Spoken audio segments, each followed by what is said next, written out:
Já neste jornal, o comentador RTP, Ricardo Rocha Pinto. Ricardo, bom dia.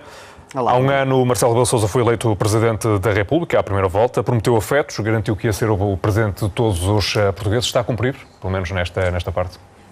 Nesta parte está a cumprir completamente e isso também ajuda a compreender porque é que ele tem índices de popularidade tão elevados. Curiosamente, não tão elevados quanto tinha Cavaco Silva ao final do primeiro ano do seu mandato. E é interessante ver como um presidente, Cavaco Silva, que saiu depois já com índices de popularidade muito baixos, tinha também este grau de simpatia que Marcelo Rebelo de Sousa está a angariar na sua fase inicial.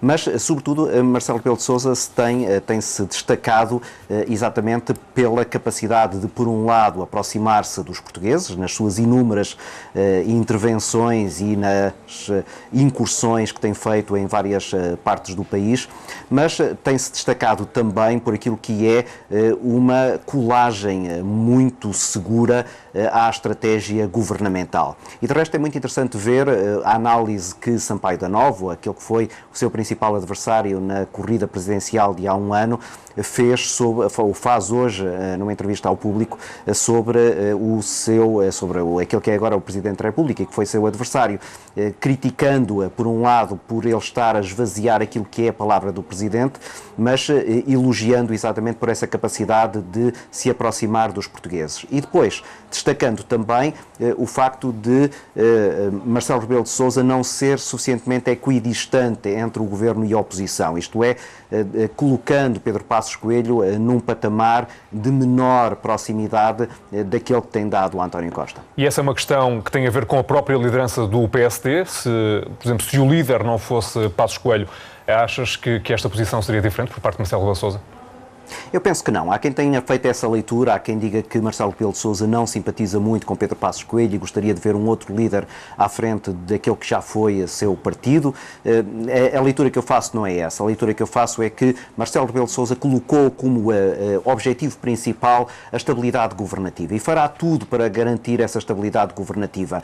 Nem que para isso, por vezes, momentaneamente, ele tenha que se afastar de alguns partidos para se aproximar politicamente de outros. E essa proximidade é neste momento entre o Partido Socialista, o Bloco de Esquerda e o Partido Comunista. Mas é curioso ver que no momento exato em que António Costa precisa um pouco mais do apoio da direita, por exemplo, neste caso da TSU, Marcelo Rebelo de Sousa fez imediatamente a ponte com Pedro Passos Coelho e amenizou aquilo que eram algumas intervenções um pouco mais críticas ao líder da oposição. E isso mostra como, para Marcelo Rebelo de Sousa, independentemente de quem esteja à frente do PSD, fundamental é que, como ele de resto diz também na entrevista que deu recentemente, quer o Primeiro-Ministro, quer o líder da oposição façam uma legislatura.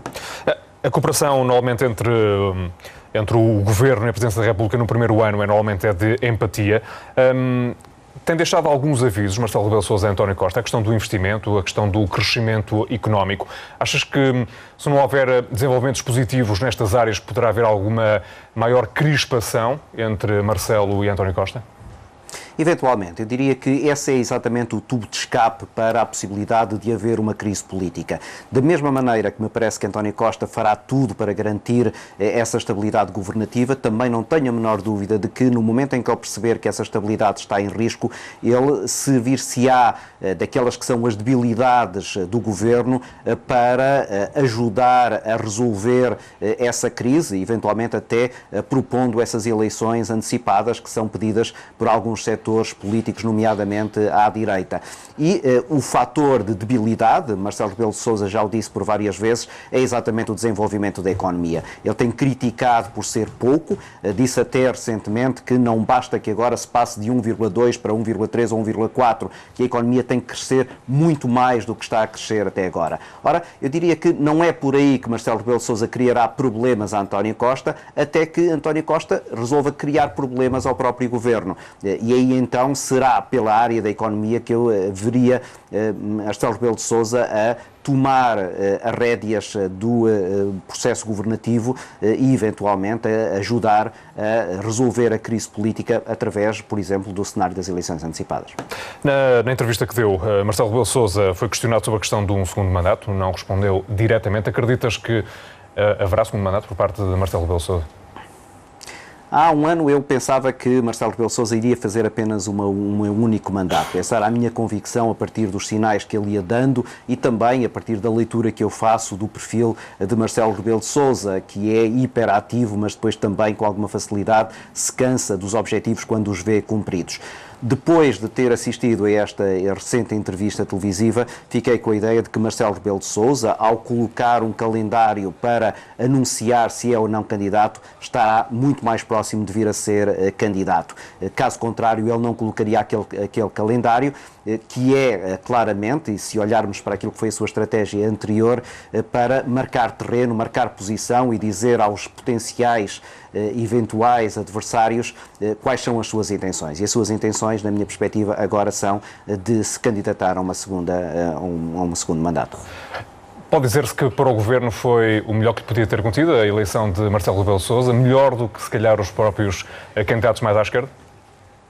Diria que sim, até pela própria análise que Sampaio da Nova agora faz, criticando até Marcelo Rebelo de Sousa por estar excessivamente à esquerda e pouco à direita, se percebe que Marcelo Rebelo de Sousa, vindo do quadrante político do PSD, é eventualmente neste momento o melhor aliado que António Costa poderia ter. Até porque qualquer remoque que Marcelo Rebelo de Sousa faça à governação de António Costa será lido exatamente como o remoque vindo de alguém da direita. Seria muito mais complicado qualquer crítica vinda, por exemplo, de Sampaio da Nova tivesse sido ele eleito Presidente da República. Agora, da mesma maneira que ele é o melhor aliado de António Costa, pode tornar-se muito rapidamente o seu pior pesadelo se eventualmente António Costa não prosseguir naquele que é o trajeto da manutenção da estabilidade governativa. E acreditas que a energia e o estado de graça de Marcelo Rebelo de Sousa se vai manter nos próximos anos?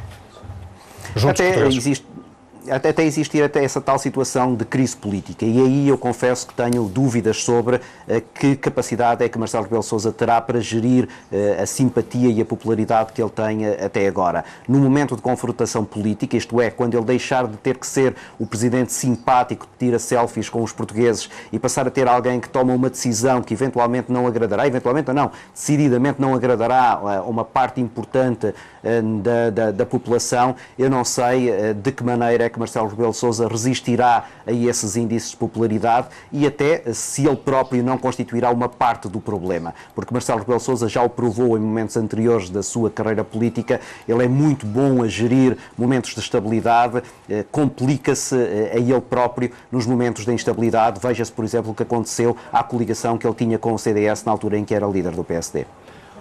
Ricardo, obrigado por este comentário. Bom dia. Obrigado.